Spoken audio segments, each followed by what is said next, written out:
Okay, Right. it's recording. Lovely. I hope everyone is able to join on Menti. Oh, let's have a look. We are getting some answers in. Okay, lovely. I love the graphics. So cool. Let's do this question first. So the question is, how do you feel about a career in law? And I'm really happy to see that there are some answers which are open-ended, which is really a really good place to start with. I think it really helps when you are not sure about a career to not close off your options, but to keep as many options as open and see where your life takes you. So this is really good. Let's see. I was born to be a lawyer. Hello to those of you in the chat. I will call you the brave hearts because you've already chosen a career in law, so well done. And the explorers, who are the 79% looking for what adventure awaits. And you know that you don't want to pursue a legal career. I'm really happy to have you on the call as well, because this presentation is not just going to be about law and everything to do with the law, but I will share my journey and hopefully lessons I learned on the journey, which will help you in your career as you begin on this journey, regardless of what path you are choosing to do. So just to let you know that, don't worry, there will be enough for you to take away from this presentation as well. Right, I'll go to the next slide. And because there are many people in the audience today, I'll also do an activity which will help you introduce you to law. I was a bit afraid that there might just be people who are like, I'm not interested in law, so I didn't want to force a law activity on you, but because there is enough interest, we'll do it. Next question is more general. It doesn't just have to do with the law. It's more about how prepared do you feel about your career? So there are 4 options which test the degree to which you know your career goal and the degree to which you are clear on the path towards your career goal.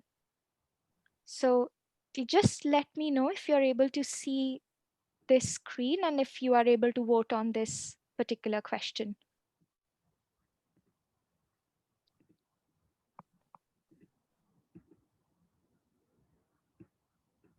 Okay, good. We're starting to get answers in.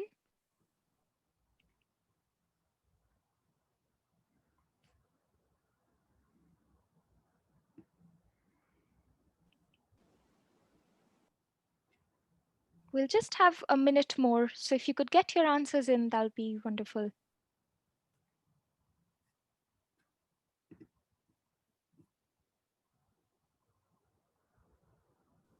So I like that option C has a lot of entries because it it means Mentawise is doing a good job if it's making you feel that you can, even if you don't know where exactly you want to go, you feel comfortable in working out how to get there. So I'm glad that there's enough in option C.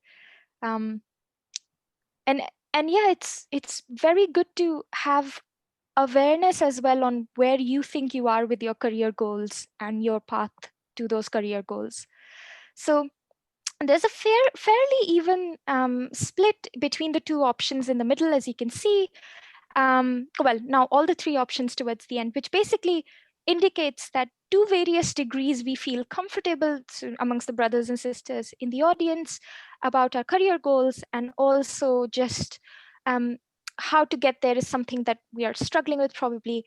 And there are some of you who are not sure where to start. So hopefully this presentation will be a good place to start, because I'll talk about things that I think will generally prepare you for what a career journey looks like and how to be better prepared for it. Sorry to jump in again. Yeah, Everyone who just joined, we are on the second slide now. So please go to menti.com and use the code 7472007 as it's on the screen.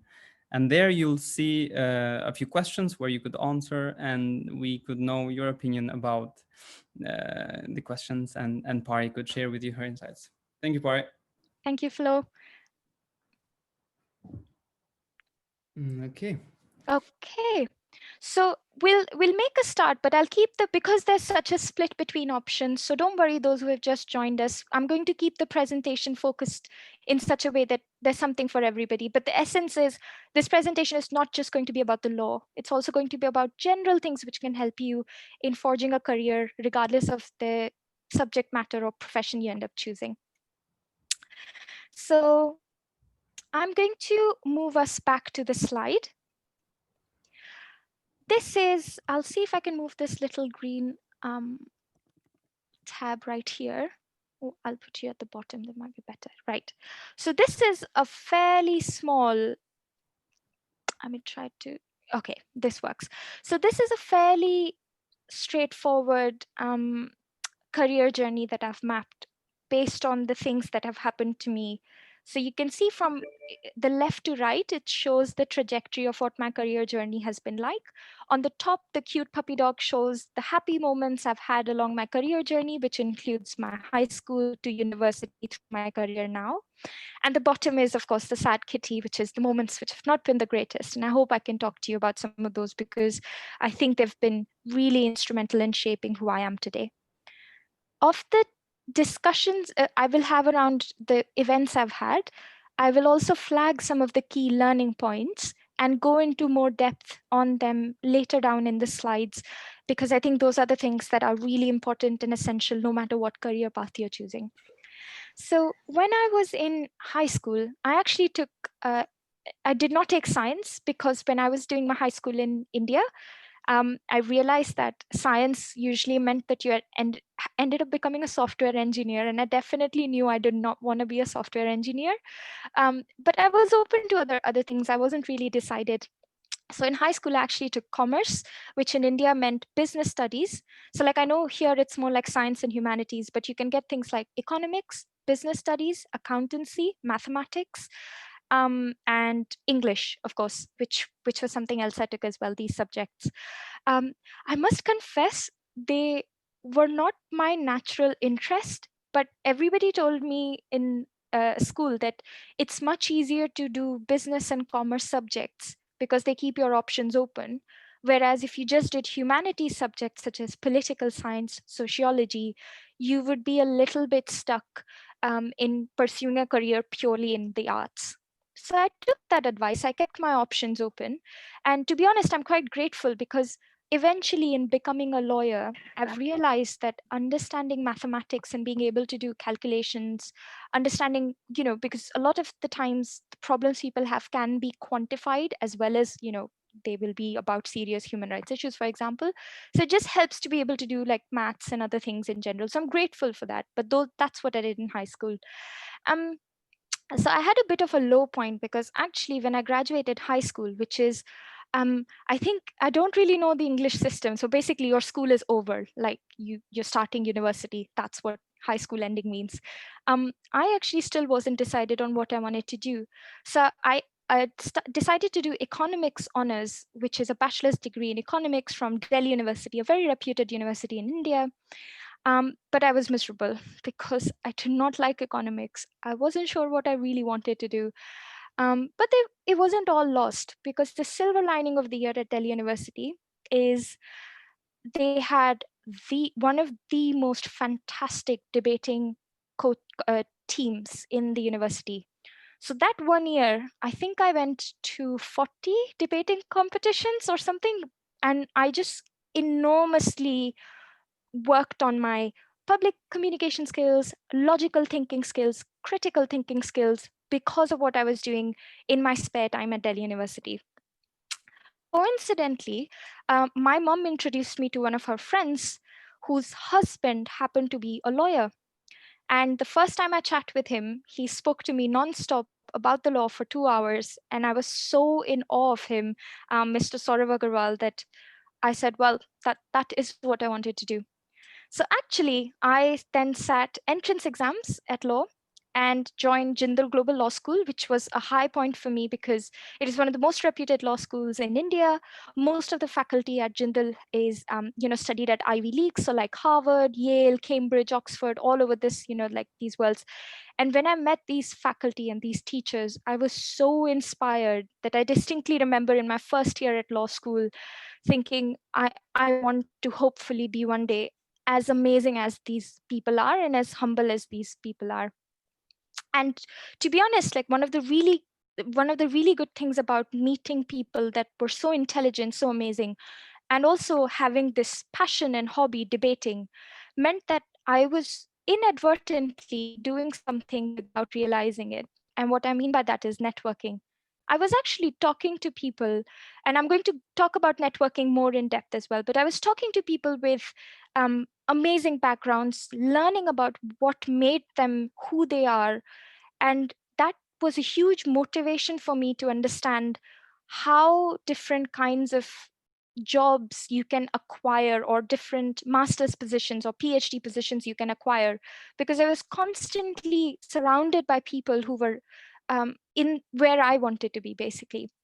And actually, through debating, I met a Sri Lankan friend of mine, Jayani. She's still a lovely friend, who said, Pari, I know you told me that you're interested in, kind of law and justice, and in particular, because we'd done debating, I told her that I love this idea of fighting for justice and what's right.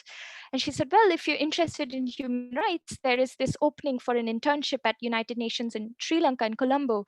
If you want, you can apply, and I can put in a good word for you. And would you believe it, I actually got that internship. I was 19. I had debating as an experience, but I didn't have much beyond that at that stage. But they liked me. I don't know what Jayani did to convince them that I was worth bringing on as an intern. And I had I think that's really fundamental as well, because I think it's so important to do to know about the opportunities that are out there, because unless you know about those opportunities, you might not even apply to them. And I think it's really important for that reason to network. And we'll talk more about this as well, because your network also gives you visibility of what's out there. Then, of course, the high point was Koç University, a semester exchange I did in Turkey, in Istanbul. I fell in love with Istanbul, and I met some amazing friends, including Florin, who's on this call. And I ended up, in fact, later on meeting his whole family in Albania as well. So I'm quite lucky. And um, I worked incredibly hard after Koç University, and I came back from Koç University, and I actually got really good grades. I topped my university in India. It's a very competitive law school, and so I was very proud. And unbelievably, I got also accepted in Cambridge. But something else was happening along this as well. I had really pushed myself during my bachelor's, and in doing so, I had actually ignored myself quite strongly. And so you can see like a low point right here where I say the light went out. And I think somewhere I was so unhappy, and I was pushing myself, and I neglected myself, and I was very critical of myself, because I was always like, no, I must work hard every day. I must get good grades. And if I wasn't getting good grades, I didn't think anything of myself. My sense of self-worth was very low. So actually, I had a period where I was so sad and unhappy that I literally broke down, and it happened in front of my mom. And she said, Pari, like at the end of the day, you alone have the strength to get out of this. So find something that you can use as a support system to lean on when things get difficult. And that's when you can see on the slide, I found Heartfulness, which I won't go into too much detail, but it's basically a meditation, a spiritual meditation practice. But what I'm trying to get at is that it allowed an outlet for me, which, for example, for a lot of people can be their faith, can be someone they really love. But it allowed for me an outlet to connect with myself, to work on myself, and a space and a source of inspiration which helps me grow into a better person daily. And then things actually got better. So I really worked hard during my time in Cambridge and enjoyed myself, as opposed to just working hard, which I did in undergraduate studies. I joined Accenture, which was a complete coincidence. But this is the great thing about coincidences, and I'm going to talk about this as well. But I needed I needed to pay back the loan I had taken to do my master, so I needed to work in a job. Management consultancy is very different from human rights. And when I did work at Accenture, I thought I was going to not like it. And you'd be amazed how much I enjoyed it, completely divorcing myself from the law and working in like this pure business management consultancy style. We're trying to find solutions to business problems. And actually, it enriched my legal profession as well, because I now think I look at a problem that a client comes with, not just from a legal perspective, but also a commercial perspective, something that my clients actually appreciate. And then something shocking happened, which, to be honest, I think I had to blame for. I think I got a bit egoistical and carried away. I thought that I could just keep on doing well academically because look at me, I've done a master's in Cambridge. So when I did my second master's, and maybe that's a bit harsh on myself as well, because it was also quite a difficult course to do, and because I was on a student visa, I was forced to do this course in 7 months, versus if I was a British student, you have more time to finish this course. But I won't go into immigration just yet. But basically, I actually failed 2 subjects in my second master's, which meant I had to give resits.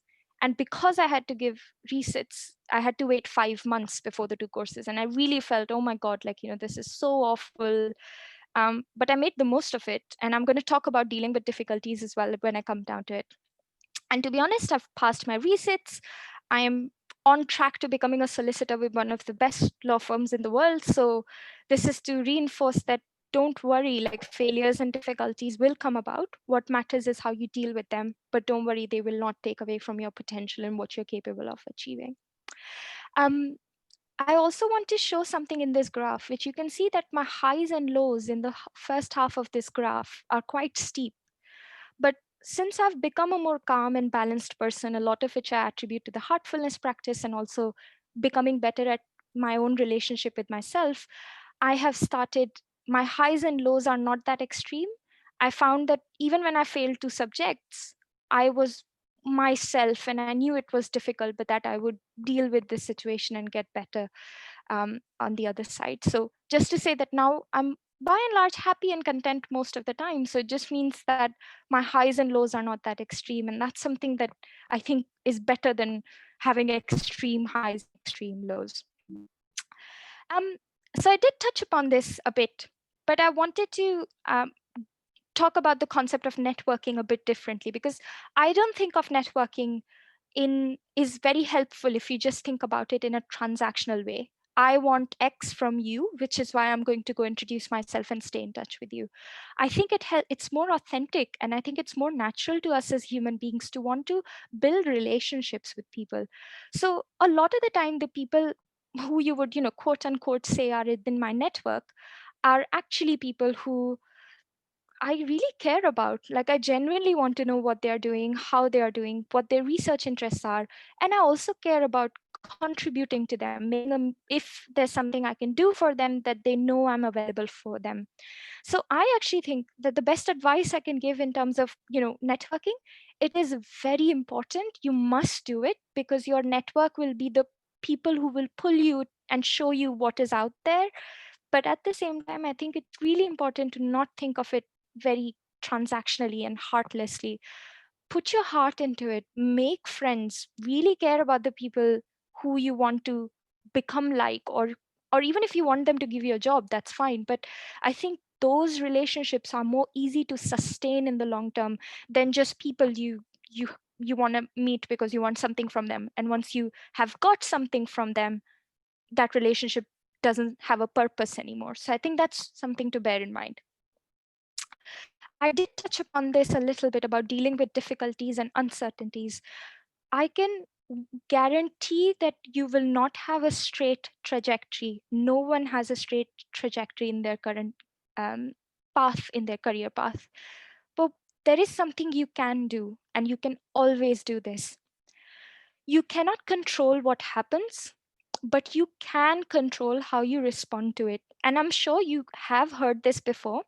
And what I want to do, instead of going too philosophical, is to give you a practical tool that you can use in order to work out, even after this presentation, if you like, a practical tool that can help you filter out things that you can do something about, things you can't. And it's called the 3 circles of control, influence, and concerns. So your concern, which is your outer circle, are things that are not within your control at all, and are things that have to do with the external environment, such as, well, I don't know what's going to happen with my exams because of coronavirus. There's a lockdown and the schools are shut, for example. Or I don't know if I can socialize with my friends anymore because the lockdown rules in my local area are changing.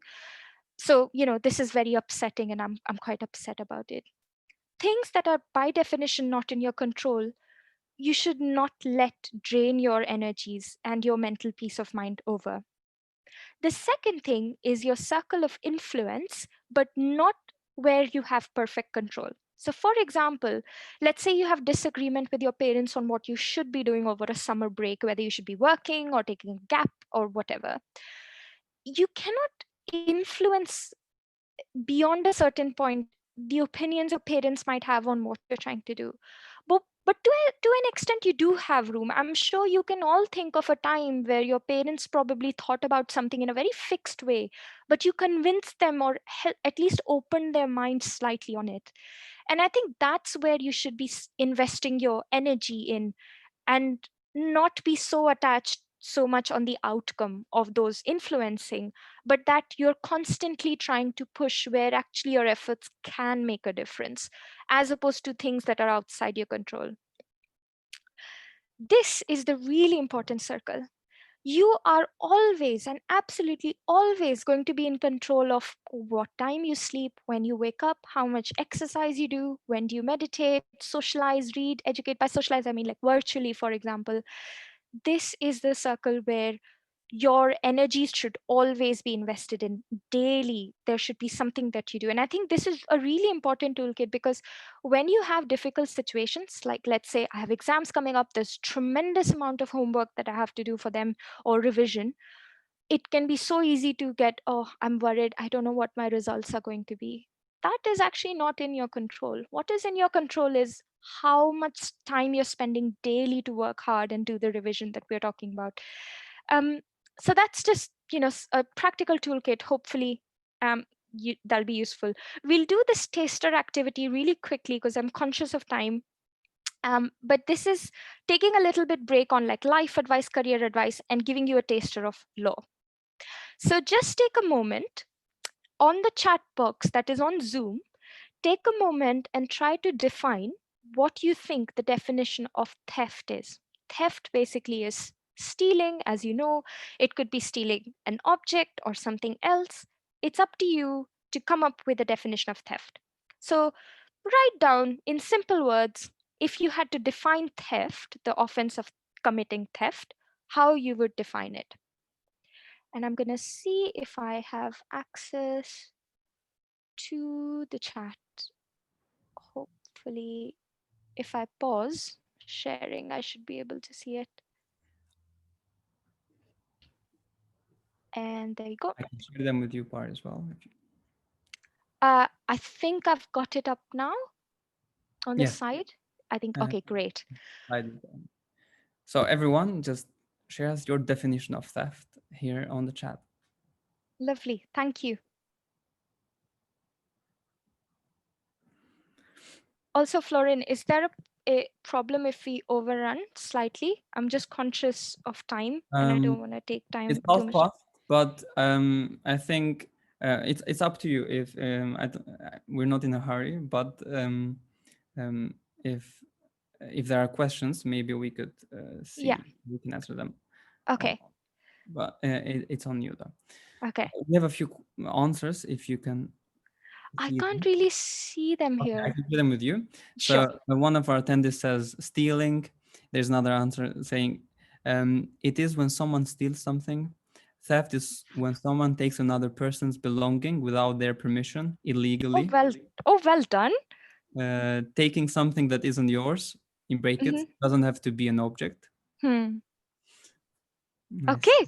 Well, you guys have done really well, because you start to see, especially with one of the definitions, I wish I could kind of. Oh, okay. Yeah, go on. Very quickly. The action of crime.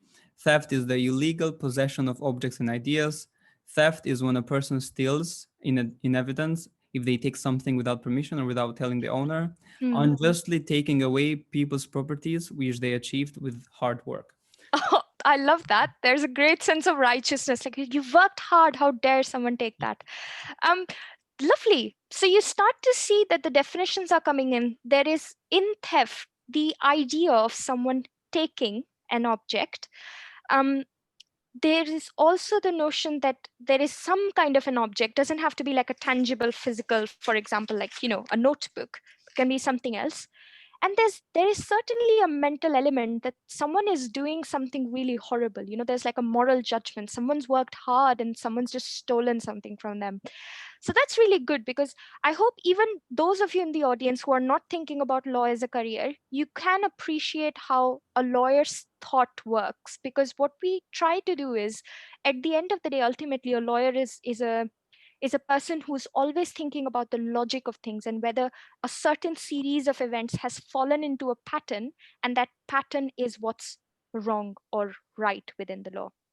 So I'll show you what the official definition of theft is. Drum roll.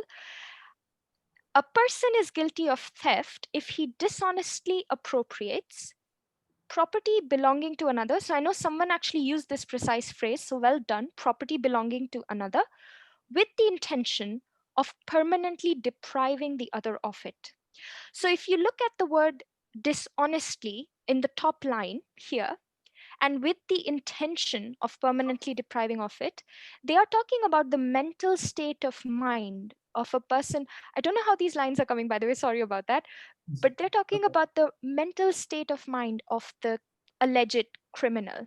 Whereas things like appropriate property belonging to another are more actions, they're acts. So usually what we call this is the guilty mind and the guilty action. And usually most crimes will have an element of both.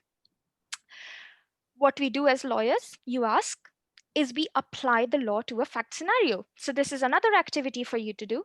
I'm going to share a fact scenario with you, and you have 2 to 3 minutes. Read over the fact scenario.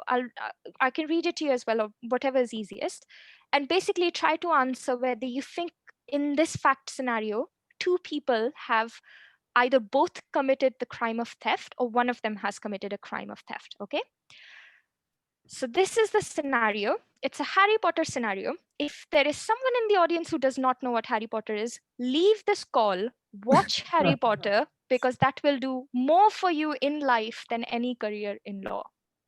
So this scenario is Hermione Granger was studying in the library at Hogwarts. She had brought to the library her notebook, an enchanted bottomless purple bag, which had her quills and other stationery. She had charmed her notebook, so if anyone tried opening the notebook without the correct password, it would start making a loud howling sound, alerting her and the whole library. Hermione left her notebook on the table to go find a copy of the book Fantastic Beasts and Where to Find Them from the zoology section in the library. So Hermione has left, she's not in the room. Ron Weasley walks into the library, sees Hermione's notebook, and is reminded that he hasn't done his homework. What a surprise. So he borrows her notebook and walks out of the library, reminding himself to return it to her later in the week once his assignment is over with. No howling sound comes from the notebook. Meanwhile, Draco Malfoy, the wicked Draco Malfoy, walks into the library and notices Hermione's distinct purple bag, which she always keeps on her. He decides to play a prank. He takes her bag and throws it out of the library window. Note, however, he does not keep the bag on him. He does not take it. He just throws it outside the library window. The question is Ron guilty of theft? If so, why or why not? So first, let's just answer this question. So you have your chat box open. I'll just let Florin read to me the answers when they come. Remember the definition of theft. I'll go back to it. This is the definition of theft. It has a mental element and it has a physical element to it, the guilty act and the guilty mind. All right. I will go back to the scenario so you can read it.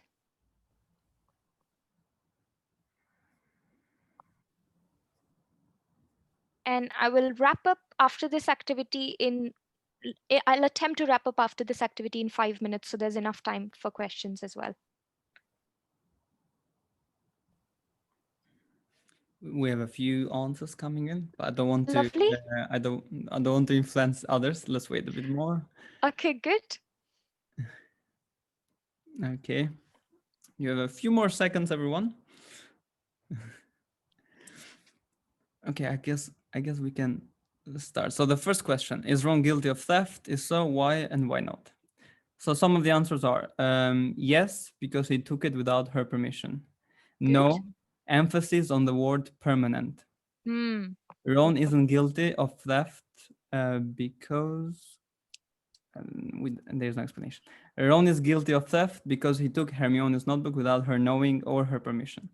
Ron Hmm. is not guilty because he did not have intention to keep the notebook permanently.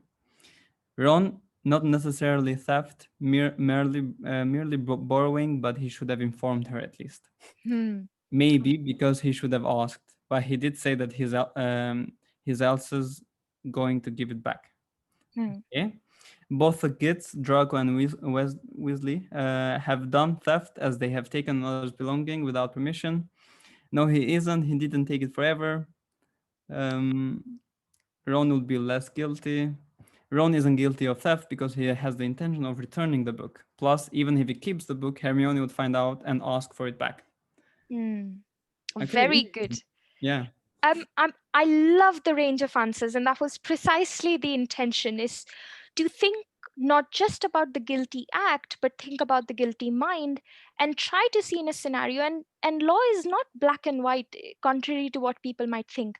90% of the time law is gray, which is why there are disputes, because there is a story. Each client has their own story and version of events.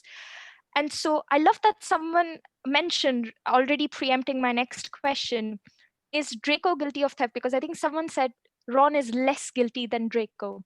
Hmm. So I don't know if others feel this way as well, but let's go to the next question and we'll have a little discussion after. Is Draco guilty of theft? If so, why or why not? So please send your answers through. You can type them on the chat, and Florian can give us what these answers Yeah. are. We have a few more answers Okay. regarding Ron. Yes, Mm-hmm. he is. Even though he had no evil intentions, the book being taken by no permission can hurt Hermione emotionally, and Hermione doesn't know Ron had no bad intentions. Oh, that's a Potter fan. I love how much in depth you went. Love that. Thank you. Draco is not guilty. Theft is when you steal something from others. He didn't steal. Hmm, Good. interesting. Interesting. There's another answer regarding Ron. Ron is partially guilty of theft because it doesn't have the intention of permanently depriving Hermione of her book. However, he took it without her permission. All right, we have Hmm. some more answers. Drago is guilty of theft since he intentionally took the book. And Drago is not guilty of theft because he threw the notebook away and he didn't steal and take the notebook. Hmm.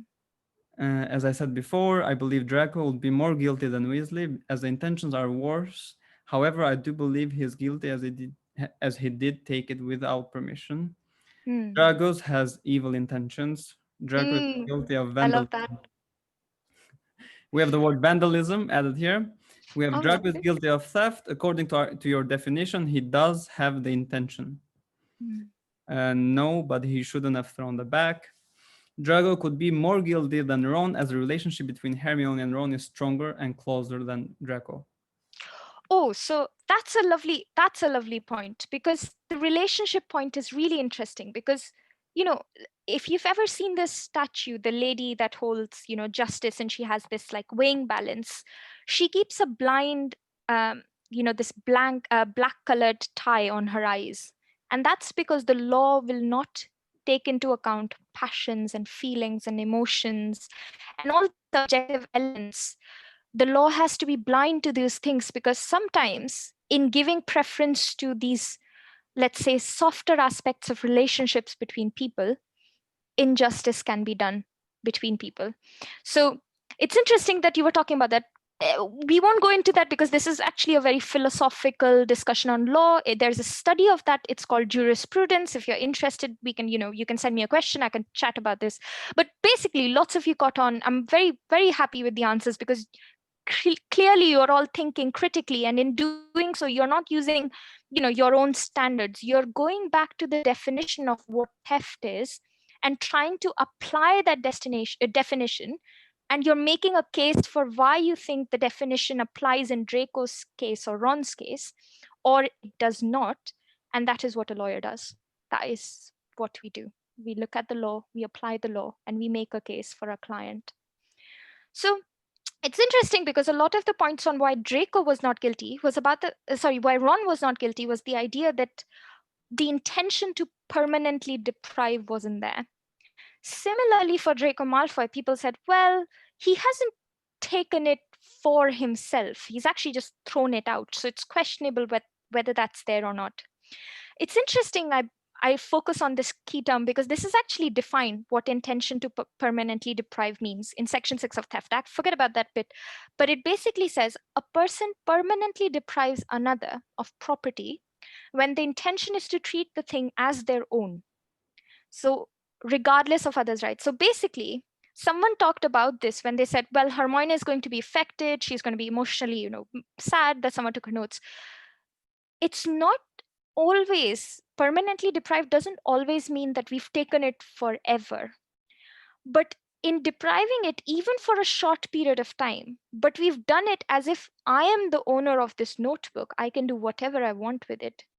You have actually hurt the interests of what we would call the true owner, Hermione Granger. And similarly, even though Draco Malfoy did not take this bag for himself and take it, back to his Slytherin room, he has thrown it out of the library window, and in doing so made sure that Hermione Granger is separated from her bag, and who knows if she is able to find it or not. I also like that some of you started thinking about vandalism, which is a little bit different, but things like criminal damage. If you destroy a property, it's actually called criminal damage. And yeah, you can, for the same scenario, multiple theft. But you see that in law, your assistance will come from the meaning of words is also defined. So there are like rules within rules within rules. As lawyers, our job is to see and understand the different layers of the onion, so to speak, and see how the whole puzzle fits together and make a case that will help the client. So I hope that activity was a bit useful for those of you who are not sure about the law or are very sure about the law, and also to those who know that you don't want to do law, but perhaps to understand in the future, if you work with lawyers in whatever profession you're doing, what exactly they think. And I hope it also shows you that as much as lawyers read a lot, it's always the application. We are problem solvers. We are also doing a lot in terms of bringing a legal, law, which is just words on a paper, to life for a particular client.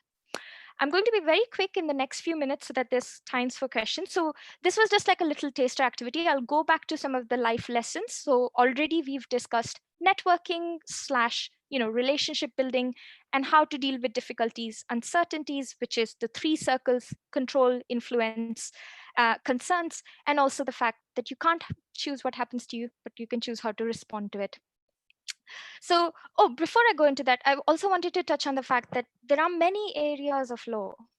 I know that becoming a lawyer doesn't mean that you can do everything under the sun. There's things like human rights, criminal law, which is, theft falls into that, intellectual property, so things like copyrights, trademarks. So when you become a lawyer, you can do very different things depending on where your interests are. If you have interest, something looks funny. For example, admiralty law is actually law of the sea. What happens to ships when they go from Turkey to Moscow to deliver something, for example, oh, sorry, not Moscow, Morocco.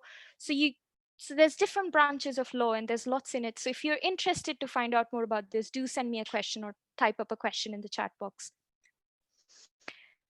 There's a big myth I want to bust straight away, which is Oxbridge, which is a combined name referred to, Oxford and Cambridge universities and top universities in the UK and across the world, that you must be a genius or you must be extraordinary to get into Oxbridge. The truth is, yes, there are geniuses that get into Oxbridge, but they make 1% of the people at Oxbridge. Normal people who make extraordinary effort get into Oxbridge. The truth is, extraordinariness doesn't get you in. Extraordinary effort gets you in. So I want to really emphasize this because I know a lot of students, when I speak to, they seem to have this idea that, oh, I'm not good enough. There is no such thing. There is no like, we need you to be so, you should have invented 10 items for you to be admitted to Oxbridge. That is untrue. What is required is extraordinary effort. And that is what gets you in. And extraordinary effort falls within the circle of control. It falls within your capabilities. It's not dependent on external factors. So that's something to bear in mind. Aim high, be ambitious. Don't let worries about not getting in or false realities come in the way. The most important advice I'm going to give you today is the person who will matter the most in your career journey is not a university, is not just a faculty or a family member or a friend. It will always be you. You matter the absolute most in your career journey. And I learned this in a very roundabout way because I was always chasing what everybody told me is required for success. I was chasing high grades, I was chasing top masters, I was best quality education, internships in all the world reputed places, learning languages, doing semester exchanges. I was doing every single thing, but none of it helped me when I was feeling low, when I was feeling down, when I was criticizing myself, and I was lacking faith, really. And what I want to emphasize this for is because the earlier you start to ask yourself the right questions about your relationship with yourself, the better you'll be able to focus on yourself. And that is what will see you through the highs and lows in your career journey. And there's a really simple way to start thinking about your relationship with yourself, and that's to ask yourself open ended questions. How well do you really think you know yourself? What are the things you do during the day to connect with yourself? For a lot of us, it's our faith, our time of prayer that allows for us to connect with who we are on a deeper level. But you need to start thinking about connecting with yourself also to the kind of professional person you want to become. So it's not just about, well, I want to be a kinder person, perhaps is something that you've come to a conclusion to, but you'll notice that all those qualities will also help you professionally. So it's starting to integrate your professional and personal growth through the process of building and improving yourself. That is really key to succeeding no matter what career you decide to pick. Ask yourself, do you have a good relationship with yourself? If your friend comes to you, this is a really good litmus test. If your friend comes to you with the same problem you are going through, are you going to be harsh to her as you are to yourself? So if some problem comes to like, oh, I'm lazy all the time and I'm like not doing as much work as I should, if you talk to yourself in that language, you probably aren't encouraging, or you're setting a wrong foundation for a relationship with yourself. And third and most important, and I think this is the one where I didn't even know I had to ask this question till it was quite late. But do I actually trust myself and my abilities? I feel like a lot of young people worry because there is this lack of self faith, self belief. And that's because we are always trying to root our sense of faith and self belief in external achievements. So if I'm not getting top grades, I probably am not very smart, and therefore I'm not sure I will be able to build a career in law, for example. The shocking thing is that our trust in our abilities should never be dependent on our current achievements, but our potential. So please be kinder to yourself. And in the course of the next, months, etc., that you have left in school, take time to connect with yourself and build those activities in the day where you will be able to talk to yourself, reflect on what your day has been like, reflect on what your career has been like. And in doing so, Sinyacan dinle. sorry, Alime, in doing so, in doing so, build a relationship with yourself. Ultimately, when I, for example, failed the two resits, which was an example I touched before, and it really threw me off, and I knew that for 5 months I would have to study this again. It was really disheartening and discouraging. But then I thought, wait, hang on. I've actually been given this gift. I've been given these 5 months. What can I do with them in addition? I always wanted to become a yoga teacher trainer. I went to India for 1 month.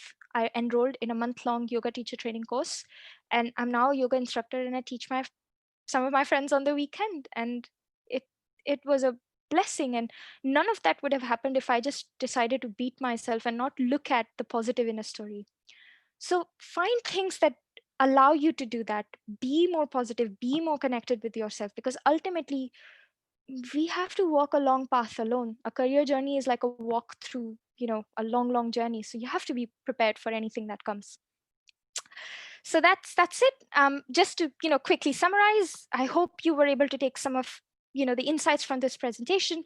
But the key lessons that I want you to remember is build relationships, focus on the things that are within your control and influence. Forget about the things that you cannot, that are not in your control. Try to make sure that you remember you always have the ability to respond, but you cannot control what happens. So focus on what you can do with whatever you've been given. And yeah, finally, the best way to succeed in life is not through some shortcuts or hacks or getting into some XYZ institutions, but focusing on yourself. And remember, there is no ivory tower. It takes tremendous effort, but if you put in that effort, no one can stop you from going wherever you're destined to go to. So that's it from me. Any questions?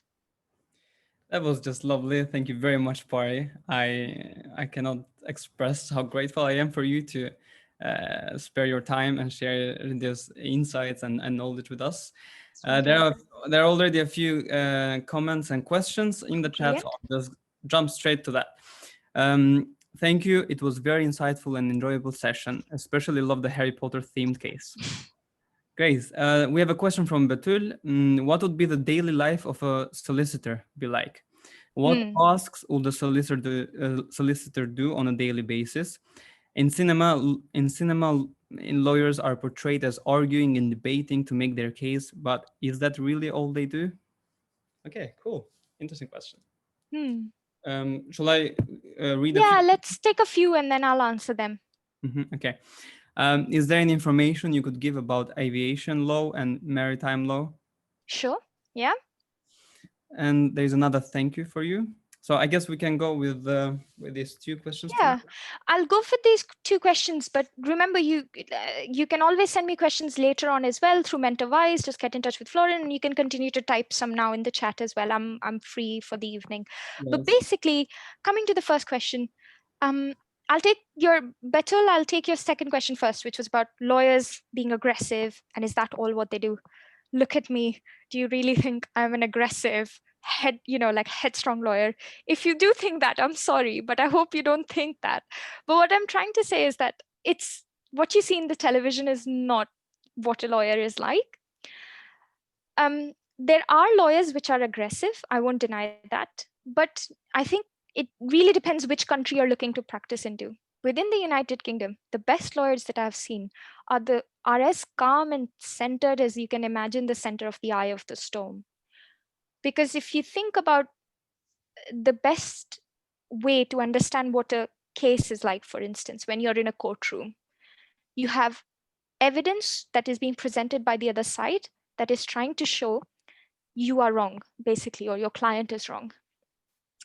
If you get aggressive, you are not thinking logically, you're not presenting your case in a calm way. And somewhere it's almost like a concession that, oh, my client is maybe wrong, so I need to be aggressive to win this case. The bottom line is the best lawyers are those which are calm, collected, they remain cool under all circumstances. But also, lawyers that I have looked up to and aspired to are people who have such clarity in what they speak and how they think that there is no space for aggression. What you need to be instead as a lawyer is firm. The difference between being firm and aggressive is really important because there's a nuance. Firm means I'm not going to back down on what I clearly know is the right point of law, which helps my client. But at the same times, I don't need to shout at you, intimidate your client, intimidate your lawyer, or be aggressive to win. If you have the truth and merit of arguments on your side, you don't need to be aggressive. So I can assure you what you see on televisions is a lot of drama. And this leads me very nicely to like what a solicitor does, because actually we work in teams. So we 90% of the time, like a day in the life of a solicitor. So I haven't started working as a solicitor, but because my law firm Baker McKenzie's already started inducting me, and I know enough from knowing about the profession, it really varies. Typically, you'd start your day, check your emails, plan your day. You will normally be assigned to a particular seat. So, for example, you're working in a banking or debt finance, equity finance, depending on what you're doing. You will have a partner and an associate who will help work with you on a particular case. You're likely to do drafting. Drafting is legal writing, such as preparing a contract for an exchange of goods and items. You will proofread documents. You will look for any things that your client really cares about, such as your client is for the first time importing goods from China and they are like afraid that what if they get lost on the sea? Who's going to pay for them? So you'll draft like things and look out for things that might be danger signs. So you look at the other company and be like, this Chinese company has a reputation for doing well on the Mediterranean route, but if it's sending things from the Atlantic route, their ships get lost, for example. So you will think about what your client's needs are and draft those documents, do research, see what the other company is like or what they're doing. And you will also have time during the day to do pro bono work. So you can get involved with what the firm is doing, do some like human rights work, legal aid work. Um, you'll always have to, as a lawyer, read and be interested in what's happening, what's new. So typically, you'll also do research in an area of law you're interested in. And if you are anything like I am, you will also find a day uh, during that time to connect with more people at your firm. So just meet others who are at the firm and get to know who else is out there. So that's what a typical day of a solicitor would look like. And I'd say it varies a lot, but by and large, that's what you're mostly likely to do. The next question that was there was, I'll very quickly go into this because aviation and maritime is not I've done maritime law, I've studied maritime law, but I don't practice in it, so I don't know much about it. But basically, maritime law has everything to do with disputes that happen on the sea.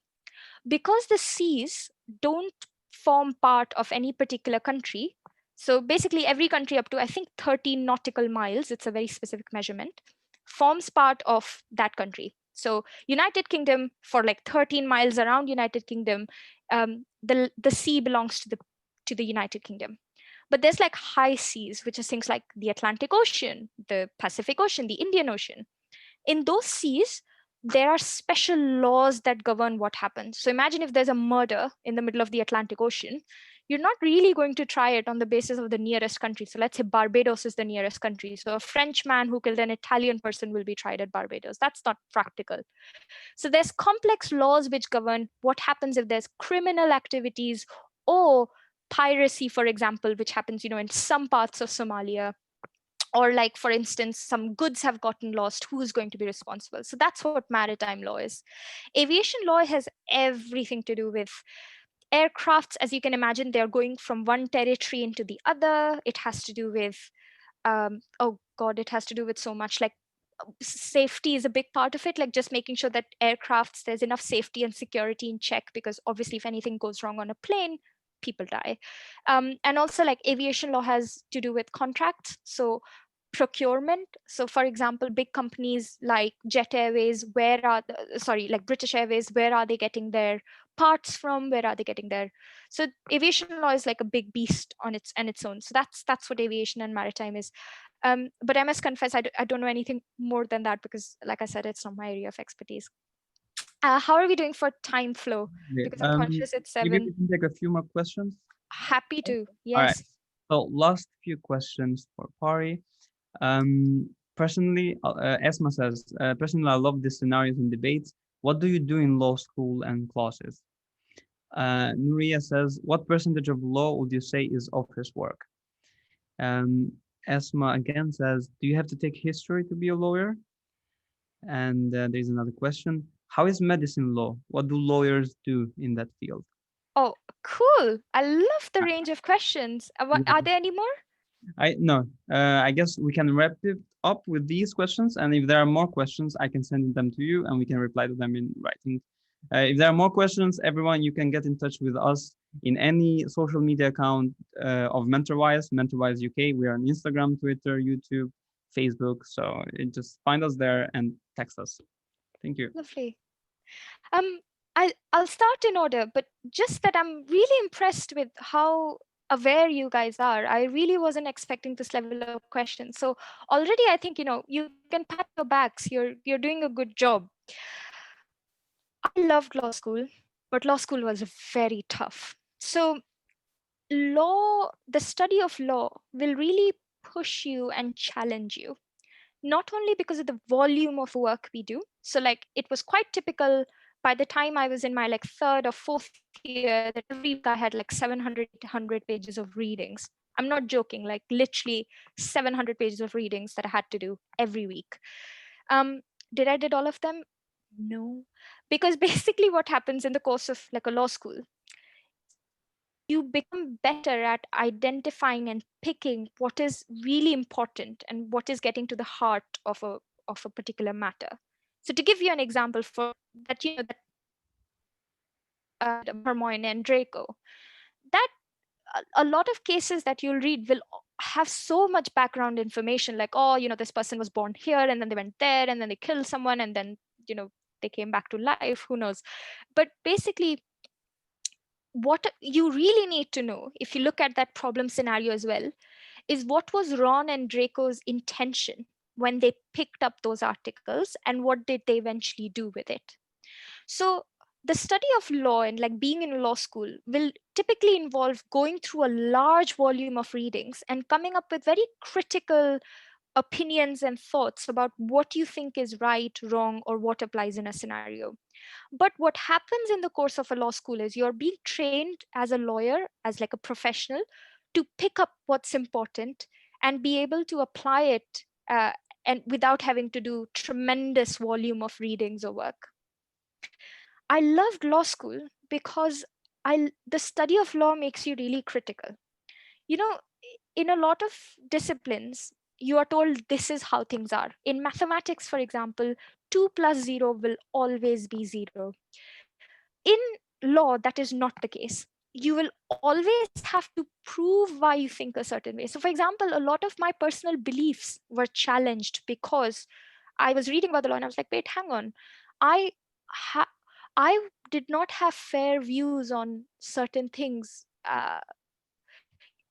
like how about this, for example. Like, I don't really think this whole idea of strict immigration and visa regimes is helpful, for example. But I never thought about it actively. But when I started reading about human rights law, I was like, oh my God, yes, this is something I've just borrowed from the society and I haven't engaged with it philosophically. And the law will give you the tools and techniques to think critically about problems. So typically in a law school, the study of the law and your classes will be quite overwhelming, but it's very interesting. Like you really challenge what your own thoughts are, and you come up with critical opinions on what already is out there. Law school is also, it wants you to focus on your skills such as critical thinking, speaking as well. So mooting and debating. Mooting is basically where you simulate a mock trial and you argue on like a hypothetical case.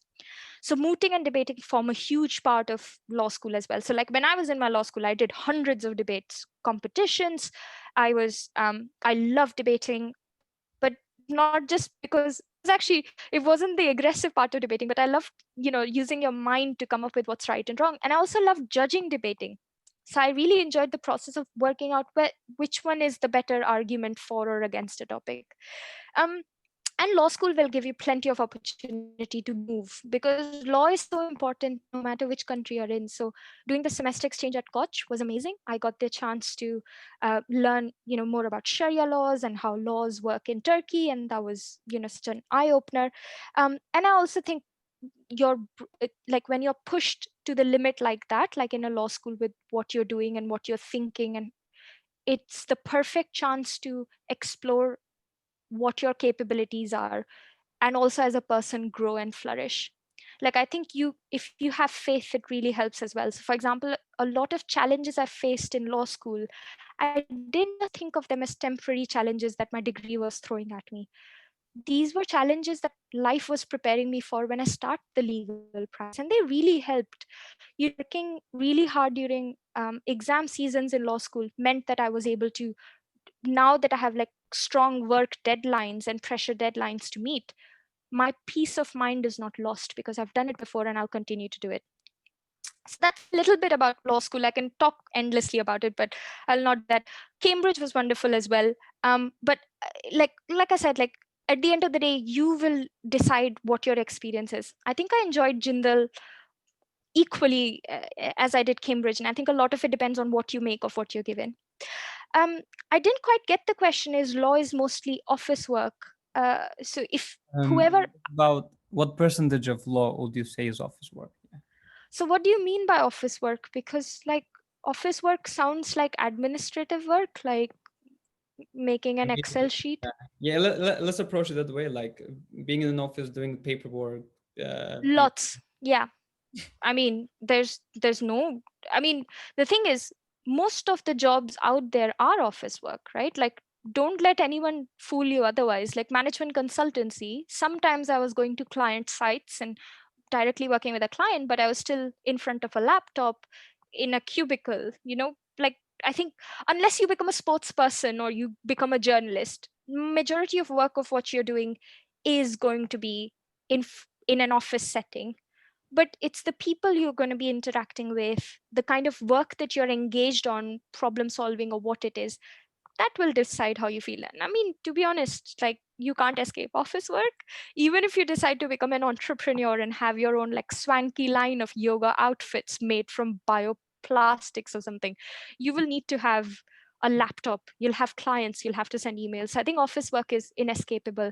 But if you enjoy what you do, it makes it better. And if you don't enjoy what you do, make it fun. I'm a big believer of not letting other things dictate how I feel. So, a good example is I used to always complain about the weather. Oh, why is it raining? In India, I'm used to 365 sunny days a year. This is awful. And I realized I was unnecessarily letting the weather affect me and how silly that was. So now, when I have really dull, boring work, I put on music I love. I'll usually play some Turkish music for that matter, and I'll just find a way to make something not joyful, joyful. And that's always in your control. So that'd be my advice. I'll quickly touch over the other two. No, you don't need to do history in order to do law. In the United Kingdom, you don't have to even study the law to become a lawyer. This is really important.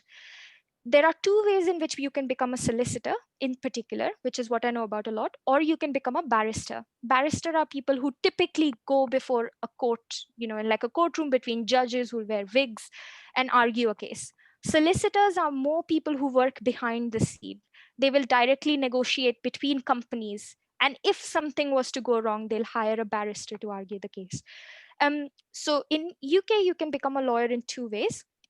So thank you for asking that question. So first is you study the law. You study the law, you get a training contract, and you become a solicitor. Training contract is what I have, which is a law firm pays for your further education.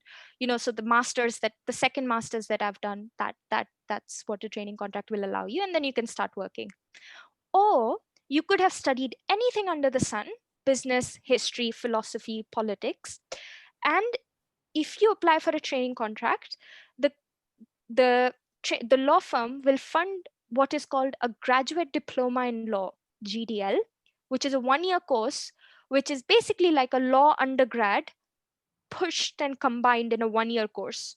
So what in that case your career path will be like is, let's say, 3 years of studying history, 1 year of doing this like diploma, this conversion course, and then you will do another course and then you'll become a solicitor. So no, you don't have to do history to do that. Final question: medical law. I love medical negligence. I wish I did a doctor or medical degree to be better at it. But basically, medical law can mean many things, but often what it comes down to is medical practice and medical negligence cases, which forms a special part of tort law. I I will spare the jargon, but basically what it means is, imagine there is a person whose wife is in terrible pain. The doctors have seen her medical test reports and said, well, she has a chance of surviving. It's 3% if we perform this very dangerous surgery. I think we can pull through. As the husband, what do you think? Because the wife is in coma, we can't ask for her consent. Do you consent to it? Let's say the husband consents to it, and unfortunately, bless her, she doesn't survive. She dies. The husband wants to sue the doctors because he thinks they gave him the wrong advice. They should have made more clear that 3%, how unlikely 3% is, but also they should have talked about, that this is a very risky procedure, how long it takes, and all of this. Your job as a medical lawyer would be to understand how responsible and thoughtful the doctors were in advising this surgery, if you get what I mean. So there's that's what like a typical medical negligence case comes in, but it can come in lots of different forms. Imagine you went to a GP, your GP looks at you and says, well, nah, you're fine, you're young, you'll live. But it turns out that you had a tooth cavity that you never got checked, and it just turns out that it has now developed into a proper problem and you have to get rid of your tooth. um, that's a solid case of medical negligence. So that's what often medical negligence do. But it's really interesting because you are introduced to the wonderful world of medical biology and all these kinds of like understanding how medical procedures work. And I think that's the great thing about the law. The law, the practice of law will always make you you can never survive in the practice of law just by thinking like a lawyer. You should always be curious about the industry in which your client operates it, whether that's doctors, whether that's like banking. So you should understand how banks work. If you see movies like The Big Short, you should understand how financial crisis can happen, so you make sure that you don't let that happen, for instance. So that's the summary of what medical law is. But of course there's more to it than that as well, but that's what we are taught in law school at a basic level. So I hope that helps. Lovely. Thank you, Pari. And yes, The Big Short is an amazing film. I think it's on Netflix. So, Yeah, um, um, actually, there's one more question. It says, lovely. "What do you think about business law?" And I think because it's only one, maybe we could answer it very quickly. Yeah. And there's another, a last question by me. What would be your advice to your 18 years old Pari? Your most important, your best advice that Yeah, if you go back in time, you think it would be the most useful one. thank And you. if anyone has more questions, please contact us on Instagram, Facebook, Twitter, wherever you can find our page, MentorWise UK. And yes, Pari, finally, you have the um Business law, there is a lot in business law. I recently completed actually my exams on business law in practice, so I won't bore you with the details. But business law actually deals with the entire life cycle of a company. So imagine if two guys working in a shed decide to open a company called Google. What is involved in incorporating, which is another word for registering that company, to seeing it through how they will become directors. What do they need to do when they start hiring employees? At some point, imagine if the business starts to do well. So, in the business life cycle, it's growing, it's becoming bigger. They want to issue shares. Shares are like instruments on which basically people can own part of the company and derive profit from the company based on the price they've paid on the share if the price of the share goes up. So imagine if you bought Amazon shares before COVID, you'd be very rich right now. And then, for example, if directors decide, oh, actually, there's this lovely little island called Cayman Islands, where if I park a lot of our company's money, we can dodge taxes. There are some evil lawyers which will help you with that. But your job as a responsible lawyer would also be to advise the company the repercussions of doing something like that. Reputationally, maybe it's going to be bad for the directors if they get caught up in some kind of tax scandal. So you as a business lawyer are there as like a safety net for the company to make sure that as the company grows and evolves and it starts to make decisions, those decisions do not hurt the members of the company, the staff of the company, but also that they don't hurt the society.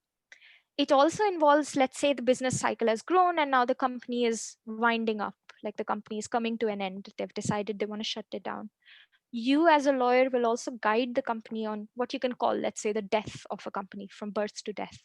So you would guide on insolvency procedures such as administration, liquidation. They're like fancy words. Basically, there's different ways in which you can break up and close down a company. So that's what business law is about. Business law is all about birth to death life cycle of a company and helping the company achieve its goals by showing legal and commercial solutions to those goals. All right. So I hope that provides a summary. Um, you know what, Florin, you would be amazed yes. that the thought I had before I gave this presentation, and I swear to God, I had this thought that I want to give this presentation if I was talking to my 18-year-old self. Like if this presentation I was, because I can't see all of you, but you're like my brothers and sisters, and I wish these were the kinds of things that I had been told when I was young. I was given a lot of good advice when I was young, but maybe I wasn't listening, which is normal as well. But yeah, so but if I had to summarize it, there's a lovely book called Baba Didi and the uh, uh, Godwit's Fly. It's a children's book. It's all pictures, but there's a page in the book where there's a particular bird called Godwit. It flies from New Zealand to like the other part of the world. And there's this picture, and I always remember this, where it's raining and there's a smile on the bird's face. There's sunny, there's a smile on the bird's face. There's spring, you can guess the bird is smiling, and the autumn, the bird is smiling as well. I It's very hard, but I pray to God that you have the grace and wisdom to know that l- it is in your control almost most of the time to be happy inside no matter what is happening on the outside, because otherwise what is the point of it? So find ways to connect with yourself, find things to do daily. Don't wait for your exams to be over to do things that will make you happy. Do it in between your exams, something that will allow you to have that piece of joy, and keep building that every day, and try to just live your life with a lot of joy no matter what happens. And I tell you what, life itself will give up and let you be joyful. That's what I would tell my younger self. Well, what a lovely way to end this. Par, it's been a lovely hour and something Likewise. to share. Nice to catch up. It's been a it's been a True. while. And thank you everyone for participating. We'll have more sessions on our careers fair series online. And just follow us on social media, and we will try to share everything with you. Pari, thanks a lot for everything, and have a lovely evening, everyone. See you. Bye bye. No worries. Good luck,